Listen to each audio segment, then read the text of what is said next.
তামিলনাড়ুর রাজনীতিতে বুধবার গভীর রাতে নাটকীয় মোড় নিয়েছে সরকার গঠনের সমীকরণ। বিধানসভার নির্বাচনে একক বৃহত্তম দল হিসেবে আত্মপ্রকাশ করলেও এখনও সংখ্যাগরিষ্ঠতা নিশ্চিত করতে পারেনি অভিনেতা ও রাজনীতিবিদ থালাপতি বিজয়ের দল টিপিকে।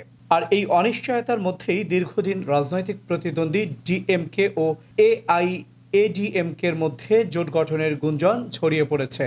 ভারতীয় সংবাদ মাধ্যম ইন্ডিয়া টুডে ও ইন্ডিয়া এক্সপ্রেসের প্রতিবেদনে বলা হয়েছে, বিজয় সরকার গঠন করতে ব্যর্থ হলে বিকল্প সমীকরণ তৈরির লক্ষ্যে ব্যাক চ্যানেলে আলোচনা শুরু করেছে দুই দ্রাবিড় দল। সংবাদ সূত্রের দাবি, এআইডিএমকে সরকার গঠন করলে বাইরে থেকে সমর্থন দিতে পারে ডিএমকে। একই সঙ্গে ছোট দলগুলোর সমর্থন নিশ্চিত করার চেষ্টাও চলছে, যদিও আনুষ্ঠানিকভাবে কোনো পক্ষই এ বিষয়ে মুখ খোলেনি। রাজনৈতিক পর্যবেক্ষকদের মতে, তামিলনাড়ুর রাজনীতিতে ডিএমকে ও এআইডিএমকের সম্ভাব্য সমঝোতা একেবারেই নজিরবিহীন। কয়েক দশক ধরে দুই দলই রাজ্যের প্রধান রাজনৈতিক প্রতিদ্বন্দ্বী হিসেবে পরিচিত।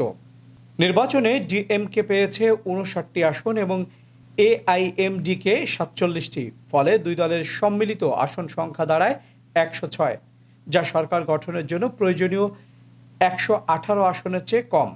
তাই ছোট দলগুলোর সমর্থন ছাড়া এই সমীকরণেও সরকার গঠন সম্ভব নয়। এদিকে বুধবার গভর্নর রাজেন্দ্র বিশ্বনাথ আল-ওরেকারের সঙ্গে সাক্ষাৎ করে সরকার গঠনের দাবি জানান বিজয়। তবে তিনি ১১২ জন বিধায়কের সমর্থন তালিকা জমা দিয়েছেন বলে জানা গেছে।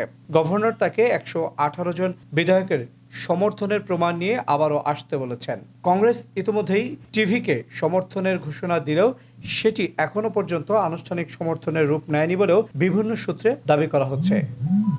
শামীম আল জাবের, আন্তর্জাতিক ডেস্ক, ফ্যামিলি টিভি।